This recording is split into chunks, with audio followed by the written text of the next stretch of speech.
sa Episo 4, Ephesians 4 verse 1. No, kani sinulat ni Pablo para sa taga-Ephesus.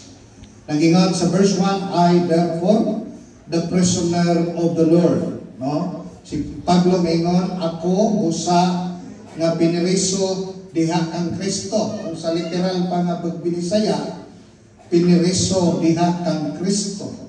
But pasabot nga si Pablo naa kang Kristo. Si Pablo kontrolado ni Kristo, si Pablo tinawag ni Kristo. Unang mingon siya, I am a prisoner of the Lord. Kung imong taga-gulagway ning piniriso, kaning piniriso igsoon, pag isulog niya siya sa prisuhan, dili siya kabuot sa iyang gustong buhaton. Tama? No? Wa siya kagawasan.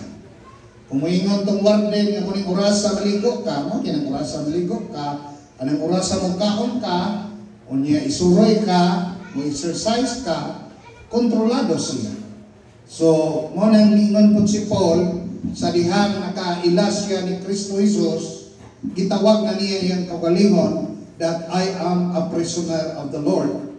Naaman siya kagawasan, tungod kay giluwas naman siya ni Kristo, pero giisip ni Pablo na ang iyang kagawasan nakalinya sa kabubuton ni Kristo. So ningon siya, bisitsyo ako mong gidasig, that iwag maglakaw ka mo worthy. So mo ni gusto sa Dios kanato. Nakita mga tinawag, ingon siya, worthy of the vocation of the calling wherewith you are called, nga mahimo mong takos sa inyong tawag kung asa mo gitawag. Ano gusto karon? So ang unang mahibalaan nato, kabalo man ta, tungod kay giluwas ta mga tinawag ta. Amen. Karon kay tinawag man ta, ang pagdasig ni Pablo, maglakaw ka nga takos. Mao na gusto niya. So kung may tagbulakaw tagtakos, sama ta kang Pablo nga ang iyang kaugalingon giisip niya nga naa piniriso ni Kristo. Wala siya laing hunahunahon basta katulang gusto o kabubuton o plano ni Ginoong Hesukristo. Unya gingon siya, kung asa mo tinawag, dito mo maglakaw. Mana kita nga nangalagad sa Dios, ato yung tanaw na itong kaulimon, na diri sa pagpangalagad sa Ginoo, asa man ko tinawag sa Dios. Ang uban gitawag mo sa pagplay of instrument. Ang uban gitawag sa pag-awit. Ang uban gitawag sa intercessory prayer. Ang uban gitawag sa pagplastar sa simbahan, sa templo. Ang uban gitawag sa pagwali. Ang uban gitawag sa pag-support sa ministry. Ang uban gitawag sa pag-andam o pagkaon. Bisag asa ka gitawag, kinahanglan himong uni-uni nga takos o makalipay sa Ginoo nga nagtawag nimo. Amen? So walay labaw aning tanan. Kung asa ka gibutang, basta gibuhat nimo nga kinasingkasing unya makapahimaya sa Dios, pantay ra tang tanan katubangan niya sa Dios. So mo na una nga gipasabot ni Pablo na maglakaw ta nga takos. Verse 2, ingon siya with all lowliness and meekness. Manay gusto ko nga kinahiyahan no, sa mga tinawag sa Dios. Lowliness, mapainubsanon. Meekness, maaghok. Long suffering, pasensyoso. Forbearing, mag-inagakay. No? Ingon diha sa matag usa pinaagi sa gugma. So kitang mga tinawag, kitang baganta nga dapat mapainubsanon ta. Kung na mga sitwasyon nga dili kontrolado, na mga sitwasyon na lisod kaayo, paubos lang at tubangan sa Ginoo. Kabalo ba mo nga kung magpaubos ka, walay makapildi nimo? No? Kung manghambog ta, naapay makapildi na to? Kaya muapa sila manghambog na to? Tama ba? Kabantay mo na, no? Paghambugiro ka, napagay labo hambugiro nimo. Pero magpaubos gali ka, wag yung mugukod magpaubos nimo.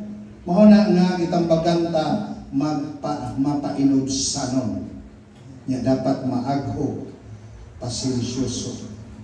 Atong niaging adlaw nagpost ko sa Facebook nga kung magngayo kag pasensya sa Ginoo, padalaan na kag mga kaaway aron ma-develop ang imong pasensya. Di ba? So inana siya. No, nya ingon diri forbearing one another in love, mag-inagakaita, magdinasigay tas matag usa diha sa gugma. Nganong gibutang man sa gugma? Kay kung naa ang gugma sa Dios nimo, wala kay pili og tao. Pero wa kay gugma nya moagak lang ka, pilion ra nimo to imong agaton katong nakabenepisyo ko ka. Pero na kay gugma, bisag kinsa na. Amen. Mao kinag madili, madato na mapobre, kugihan man nagtapulan, imo minang agakon kay ang imong gibasihan dili man siya ang imong manggugma nga gikan kang Ginoo sa Kristo. Atong palakpakan ng Dios. Ina kay ni sulat ni Pablo sa Efeso 4. Hallelujah. Verse 3. Ingon siya endeavoring, paningkamutan to keep the unity nga ipadayon ang panaghiusa og ningon diri of the Spirit. Paningkamutan, ipadayon, sa ato pa kung ipadayon, ang panaghiusa, na di ay. No? Ipadayon lang. Pero, ingon siya, of the Spirit. Ang Spirit dere, capital S. That means Holy Spirit. Dili na atong Espiritu. Espiritu na, Holy Spirit. Espiritu sa Dios. Ang ato dayong panaghiusa, mahitabok lang kung naay bala ang Espiritu. Pag ang simbahan wa na Holy Spirit, bubot na. Nga naman, because the Holy Spirit is a symbol of peace. Tama ba? Gani ang iyang figure, dove, kay peace. No? Mao na nga, naa ang panaghiusa mapadayon, pinaagi sa balaang Espiritu. O niya, ibutangan rin sumpay, in the band of peace. Binungkusan sa kalinaw. Kung gusto ka kalinaw, ang kuna ang balaang Espiritu. Kaya kung naa ang Holy Spirit, naa ang kalinaw. Na makabantay mo ng mga church na dili kayo nag-acknowledge sa Holy Spirit, sige laglalis, no? Sige lag-away. Ang uban gali, magsumbagay pa. Nga naman, kay walay kalinaw, kay walay balaang Espiritu. Inana ka-importante ang Holy Spirit sa church. Without the Holy Spirit, there is no church. Because sa Revelation chapter 2 and chapter 3, the 7 churches, matag sulti diha, moingon yun ang nagsulat sa Revelation nga si John the Beloved, according to the revelation of Jesus Christ, moingon yun ito, kanila nga adunay igdulumog, maminaw sa gisulti sa balaang Espiritu para sa kasimbahanan. So kung ang simbahan wa na Holy Spirit, adi na siguro na simbahan. No? Nga naman, because Jesus sa John 14, imo nang mabasa nga sa dihang ingon siya mga disipulo, nga kung ako muadto na sa akong amahan, padalhan ko kamo o magtatabang, magdadasig, helper, comforter, o ingon siya magtutudlo, teacher. So karon nowadays very important ang Holy Spirit. Kung diyan mo, ang usa ka believer na walay Holy Spirit, di gyud kasukakot karong katapusan panahon. Because it is the Holy Spirit nga mudasig nimo. It is the Holy Spirit nga mo help nimo. Di ba? Di ba na yung mga panahon, isat sa music team, layon ka. Pero panahon mo ampo ka, matinga ka, maganahan ka, nga naman, kay na Holy Spirit. Tama ba? Yes. Kaya ka na usay, musimpa ka nga laayon ka, usay maguna-huna ka, balik-balik ng malangta. Pero kung na Holy Spirit, ganahan ka. Inana ka importante ang Holy Spirit. Panahon sa Genesis chapter 1, paghimo sa kalibutan, in the beginning God created the heavens and the earth. Ningon dito, and the earth was formless and void. Sunod ningon dayon diha, and the Spirit of God moved upon the water. No? Pag-abot sa verse 2, ang balaang Espiritu miliho, ibabaw sa tubig. O pagkahuman ang verse na ingon dayon, ingon ang Dios, let there be light. After nag-move ang Holy Spirit, miabot dayon ang kahayag. So sa atong kinabuhi, kung walay Holy Spirit, kangit-ngit ang atong mahiaguman. No? Panahon ni David, gidihugan siya ni Prophet Samuel. O pagdihog niya, ang Espiritu nga naa kang Saulo, mipalhin kang David. And that is the anointing of the Lord, and that is the Holy Spirit. Yang sa kagamay ni David, niabot nga ang Israel nakig-away sa Philistine. Kinsa man iyang kaaway, si Goliath, dako kayo. Pero nganong nakabaton magkaisog si David, dili tungod kay hanas si David sa pakig-away. Mingon siya, kaya nako banggaon ang mga leon, ang mga lobo nga mutukob sa akong karniro. Dito praktisado siya. Pero karon nga si Goliath ang iyang katubang, lahi man ang lobo, lahi mas Goliath. Kay si Goliath, he is the champion of the Philistine. Wa pa din mapildi sukat. Pero nganong sa dihang gi-enkwentro ni David, nakabaton siya kaisog tungod kay gidaog-daog ang Israel, ipamas-tamasan ang Israel, gisaway ang Israel, ug miingon si David, ako'y makigsangka kaniya. Sa iyang kaisog dili na to siya. Tungod kay naa ang Espiritu sa Dios kaniya. Kunya sa dihang iyan ang giatubang si Goliath, kung sa ingon ni David, ikaw Goliath, nakigsangka kanako sa imong espada, sa imong bangkaw, pero ako makigsangka ko nimo sa ngalan sa akong Ginoo. Pag na kay Espiritu sa Ginoo, magsalig ka sa imong Dios. Palagpakan atong Ginoo.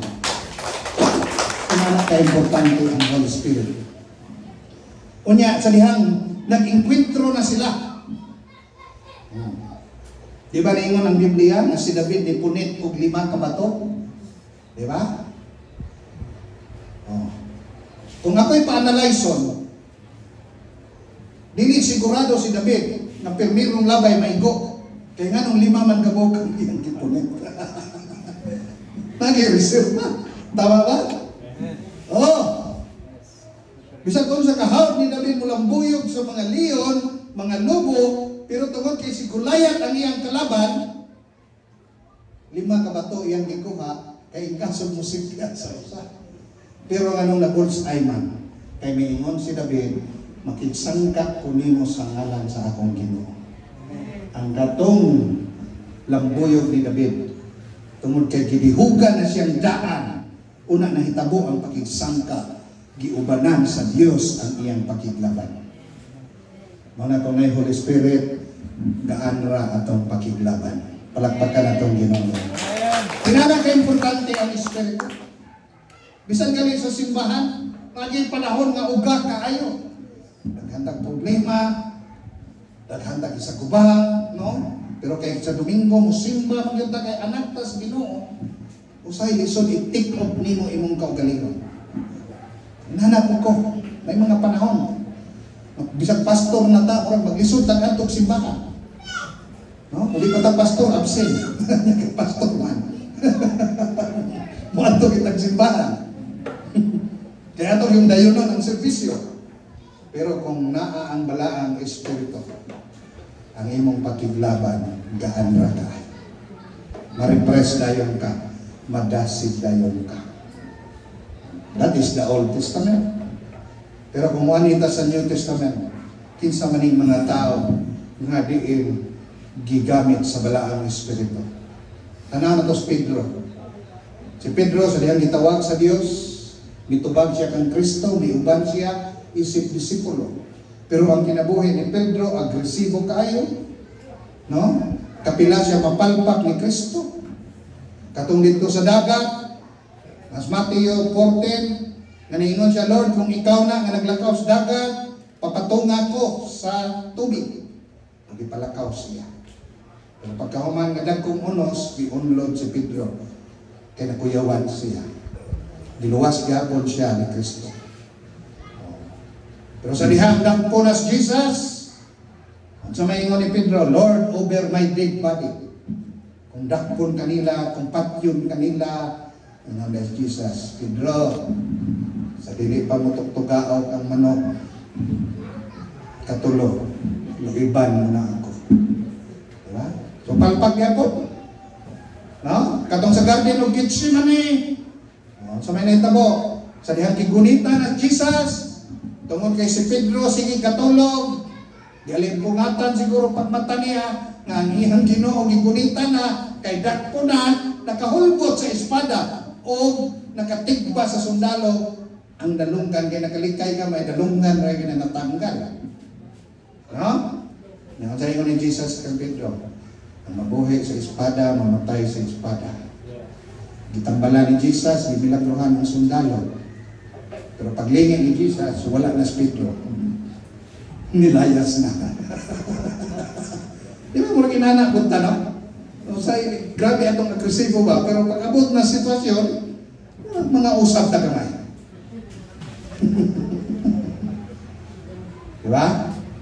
Pero ang sa may ingon ni Jesus, gisaaran sila sa John 14 na kung muadto ko sa langit na, padalaan gid mo na akong magtatabang. Kay kabalos Jesus, dili gid nato kaya kung kita lang. Amen? Di gid nato kaya na sigo ni atong kaugalingon kung kita lang. Oh. Dili gid kaya nato labanan ang mga problema kung ato-ato lang. Kung ningon pa gid siya, padalaan ko kamo magtutudlo. Nga naman, kay karong katapusang panahon, daghang pagtulungan nga murag tinuod, pero dili di ay. Diba? Daghang tang madungan mo kani, nindot ni, murag maayo ni, pero matingala ka nga ang imong kinasuluran, mo reklamo. Or di man yun, kasulman, or di iyas Ginoo, kay naay Holy Spirit nimo. Mutudlo siya nimo kung unsay tama para nimo. Unsay kamatuoran para nimo. Kung ingon si Pablo nga ang balaang espiritu mo ay silyo sa atong kaluwasan. Karon kung tanggalo na to ang Holy Spirit, mawala ang silyo na to. Muna inanak ka importante. Pero look at sa dihang si Jesus na banhaw. Pagkabanhaw ni Jesus, natapok niya iyang mga disipulo. Kung sa dihang mo kayap na siya, unsay ingon ni Jesus sa iyang mga tao. Kung siya ayaw dayon mo panglakaw ha, excited naman sila Pedro mamusangyaw kay ang Jesus na ila di ang gisunod-sunod, ang Jesus na ilang gituuhan, na banhaw dahil mga patay gamanan. So karon ingon na sila, karon di na ta mahadlok mawali. Kaya ang atong Ginoo tinuod. Ang ubang Ginoo namatay, wa man mabanhaw. Pero kaning Ginoo nga atong gidawat ug atong ginawali nga mao si Kristo tinuod ni kaysa tulo ka adlaw nagbanhaw siya gikan sa mga patay. Gusto na sila mawali, pero ingon si Jesus sa Acts chapter 1. Oops, ayaw sa mong panglakaw. Balik mo dito sa atong tigumanan. Kay akong ipadala ang gisaad sa akong amahan. Yan sa ingon. Acts chapter 1 verse 8. Ingon siya sa dihang moabot ang balaang espiritu kanimo. Makabaton kamo gahom. Unsang gahoma? Gahom sa pagsaksi. Gahom sa pagwali. Gahom na masaksihan ninyo unsa kagamhanan ang atong Ginoo. Balik sila dito. Ug sa ilang pagbalik, nagdawat nila ang balaang espiritu. Ug unsay nahitabo pagka Acts chapter 2 kay nadawat nila, ingon Acts chapter 2 36, I think up to 42, nga ang mga magtutuo kanunay sila na nag-uban, nag-fellowship, kuyog silang kaon, kuyog silang simba, kuyog silang ampo, kuyog sila og ministeryo og misyon nanuman tungod kay naa ang Holy Spirit kanila. Pag naa ang Holy Spirit nato, ganahan ta muday sa atong Ginoo. Amen? Pag naa ang Holy Spirit nato, ganahan ta mo misyon para sa Ginoo. Ug following chapter sa Book of Acts chapter 3, mabasa ninyo na nga si Pedro o si Juan alas 3 sa hapon mag-adto sa templo kada adlaw kay mag-ampo sila. So kung naa ang Holy Spirit, ganahan ka ug mahimo kang maimampuon. Di ba ka everyday si Peter o si John moadto sa templo? Kanya sa sige nilang balik-balik sa templo sa Acts chapter 3, kung sa ingon, nakasugat sila atong bakol. Hallelujah. O katong bakola, 12 na katuig, nga gidala dito mabuntag, pagkahapon iuli kay magpakilimos siya, diha lang sa gate nga gitawag o beautiful. Anong beautiful ang tawag? Kay si Solomon ang naghimo ato nga gate. Pero imong tanaw, nanong nahimong beautiful, na may bakol. Pero atong higayon na, sa dihan ni balik si Pedro si Juan, ngadto sa templo. Ang bakol nakakita nila. Ug ingon ang scripture sa Acts chapter 3, hallelujah, ang bakol ug si Pedro nagsugat ang ilang mata. Ug ang bakol naghuna-huna nga limusan siya. Ug si Pedro nakahuna-huna nga ang bakol na ipangayoon niya. Ug sa dihang nagduol na sila. Kini si Pedro may nampuon kay puno sa balaang espiritu. Si Pedro dasig kaayo kay naa ang balaang espiritu. Ug sa dihang duol na siya dito sa ganghaan sa templo, ang bakol nangayo na og kwarta. Ug unsay ni Pedro? Silver sa to and gold have I none. But what such I have, I will give unto you. In siya bulawan ug salapi, wala ako. Pero kung unsay naa kanako, ingon si Pedro, ako ning ihatag kanimo.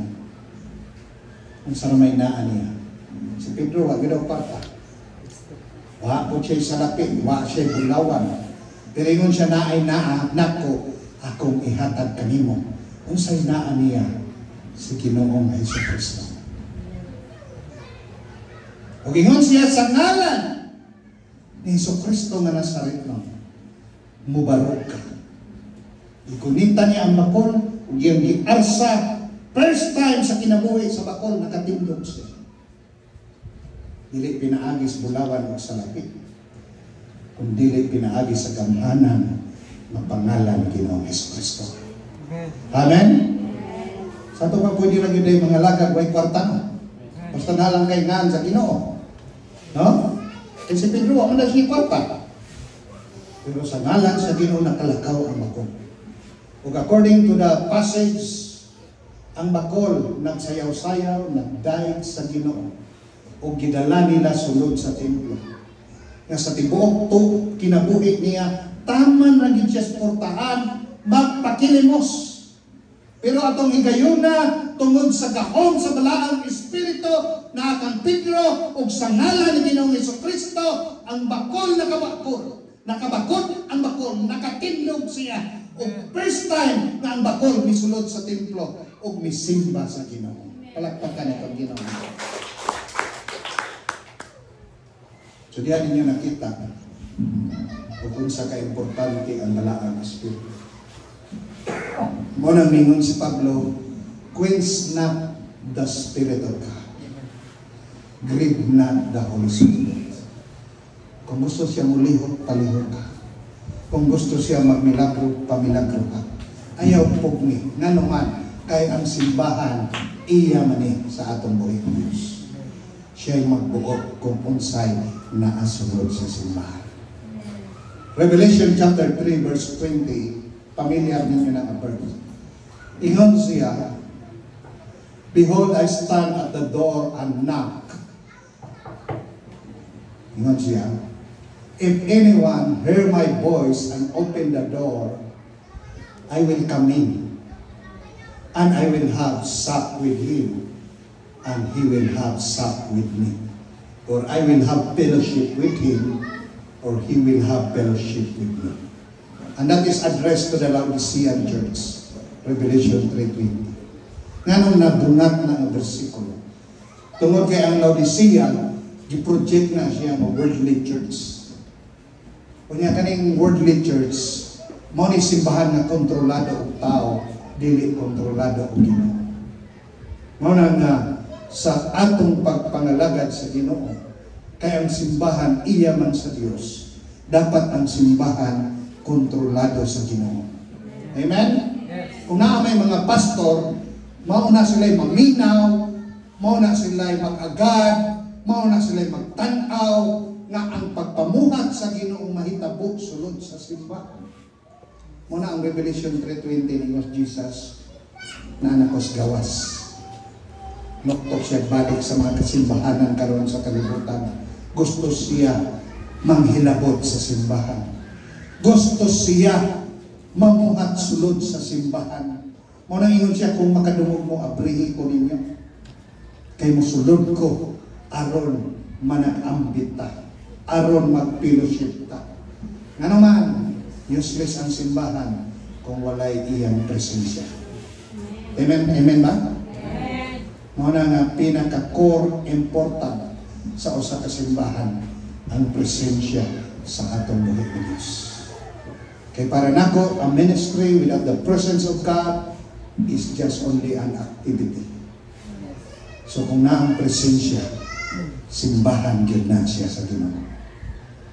So mao na ang pulong sa Dios nga ipaabot kanatong tanan karong kabuntagon gikan sa sinugdanan ng mga tinawag kita ug adunay kinaiyahan sa verse 2 ug sa verse 3 nga magpabilin ang panaghiusa pinaagis bala ang espiritu kay aron ang lawas ni Kristo mulig-on, mapundar, makabarog diha sa atong Ginoo.